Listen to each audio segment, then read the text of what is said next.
हरे कृष्णा, राधे राधे। ओम नमो भगवते वासुदेवाय नमः।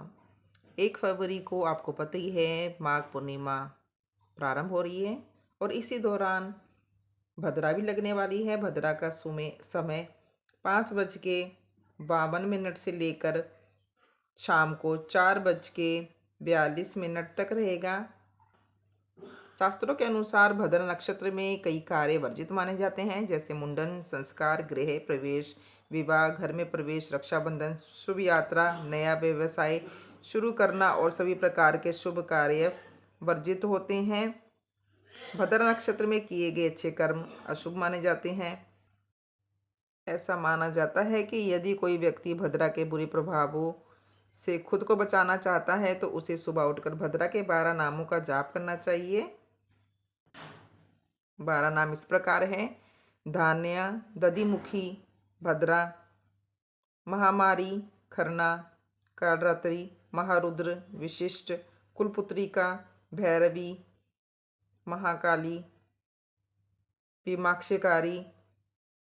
इनमें से प्रत्येक नाम भद्रा के एक अलग पहलू या प्रभाव का प्रतिनिधित्व करता है और ये भद्रा के प्रकार की राशि चक्र में इसकी स्थिति के आधार पर इसके प्रभाव से निपटने में मार्गदर्शन करते हैं। ऐसा माना जाता है कि यदि आप भद्रा का स्मरण करते हैं या सम्मान करते हैं तो विधि पूर्वक उनकी पूजा करने से और उनके 12 नामों का जाप करने से तो आपको भद्रा काल में कष्ट नहीं सहना पड़ेगा। इससे आपके जीवन सुमंगल और आपका लक्ष्य को प्राप्त कर सकते हैं।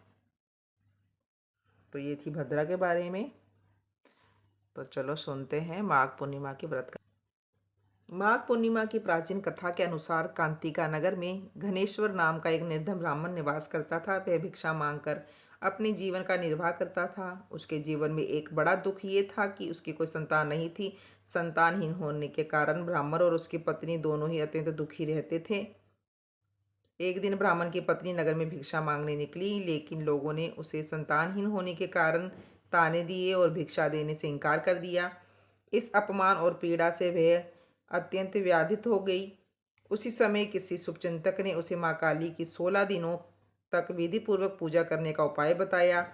ब्राह्मण दंपति ने पूर्ण श्रद्धा, नियम और संयम के साथ लगातार 16 दिनों तक माँ काली की आराधना की।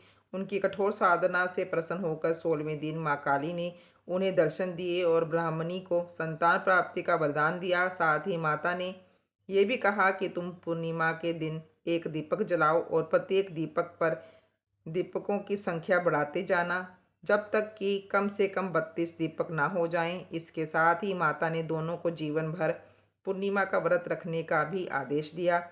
माता के आदेश अनुसार ब्राह्मण दंपति ने पूर्णिमा व्रत रखना आरंभ किया और हर पूर्णिमा को दीपक जलाने लगे। कुछ समय बाद ब्राह्मणी गर्भवती हो गई और कालांतर में उसने एक सुंदर पुत्र को जन्म दिया, जिसका नाम उन्होंने देवदास रखा। जब देवदास बड़ा हुआ तो उसके माता पिता ने उसे भिक्षा के लिए उसके मामा के साथ काशी भेज दिया। काशी में रहते समय किसी दुर्भाग्यपूर्ण घटना के कारण देवदास का विवाह अनजाने में हो गया। कुछ समय पश्चात उसके जीवन पर संकट आ गया और उसकी मृत्यु का समय समीप आ पहुंचा। उसी समय उसके माता पिता ने संतान प्राप्ति के कारण पूर्णिमा का व्रत रखा हुआ था और माता काली की कृपा उनके साथ थी। पूर्णिमा व्रत और माता की कृपा के प्रभाव से कालवी देवदास का कुछ भी नहीं बिगाड़ सका और उसके जीवन प्राप्त हुआ। ऐसा माना जाता है कि तभी से माघ पूर्णिमा के दिन व्रत रखने की महिमा प्रचलित हुई। जो व्यक्ति श्रद्धा और विश्वास के साथ पूर्णिमा का व्रत करता है उसके सभी संकटों से मुक्ति मिलती है और उसकी सभी मनोकामनाएं पूर्ण होती हैं। इस दिन आप सत्यनारायण भगवान की कथा भी सुन सकते हैं। तो ये थी माघ पूर्णिमा की व्रत कथा। आपको कैसी लगी? अगर आप सत्यनारायण भगवान की व्रत कथा सुनना चाहते हैं तो आपको मेरे चैनल में ही मिल जाएगा, आप जाके सुन सकते हैं। तो तब तक के लिए राधे राधे, हरे कृष्णा।